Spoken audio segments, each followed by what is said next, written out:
కృషి ఉంటే మనుషులు రుసులవుతారంటూ ట్రైబల్ ప్రాంత ప్రజల్లో స్ఫూర్తిని నింపే రాజు పాత్రలో ఎన్టీఆర్ నటించిన మూవీ అడవి రాముడు.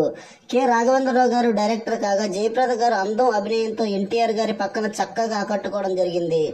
అడవి సంపద దోచుకునే దోషులను ఎలా చట్టానికి అప్పగించే బాధ్యతను హీరో తీసుకున్నాడు అన్నది చాలా ఆసక్తికరంగా ఇండస్ట్రీ హిట్ గా మలిచారు డైరెక్టర్ కె రాఘవేంద్రరావు గారు.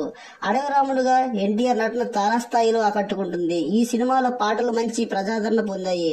మ్యూజిక్ ఇచ్చిన వాళ్ళు కెవి మహాదేవన్.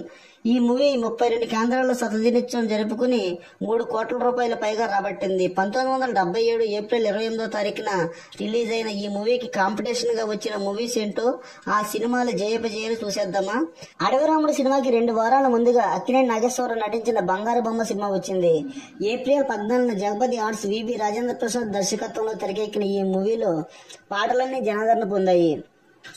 ఏఎన్ఆర్, మంజుల హీరో హీరోయిన్లుగా చక్కటి జనాదరణ పొందిన ఈ మూవీ బాక్సాఫీస్ వద్ద హిట్ గా నిలిచింది. కె రాఘవేంద్రరావు గారి డైరెక్షన్ లో ఇంకో మూవీ కల్పన కూడా అడవి రాముడికి పోటీగా వచ్చింది. మురళీమోహన్, జయచిత్ర హీరో హీరోయిన్లుగా నటించారు. అబద్ధాల నడుమ కొనసాగే చక్కటి ఎమోషనల్ మూవీ ఇది. ఈ మూవీలోని పాటలు మంచి ప్రజాదరణ పొందాయి. ఈ మూవీ బాక్సాఫీస్ వద్ద హిట్ గా నిలిచింది. తర్వాత చెప్పుకునే మూవీ కన్యాకుమారి. దాసరి నారాయణరావు దర్శకత్వంలో అడవి రాముడికి 8 రోజుల తర్వాత వచ్చింది. పూర్తి లవ్ బ్యాక్గ్రౌండ్ ఫార్ములాతో వచ్చిన ఈ మూవీ ఏమాత్రం ప్రజాదరణ పొందలేకపోయింది.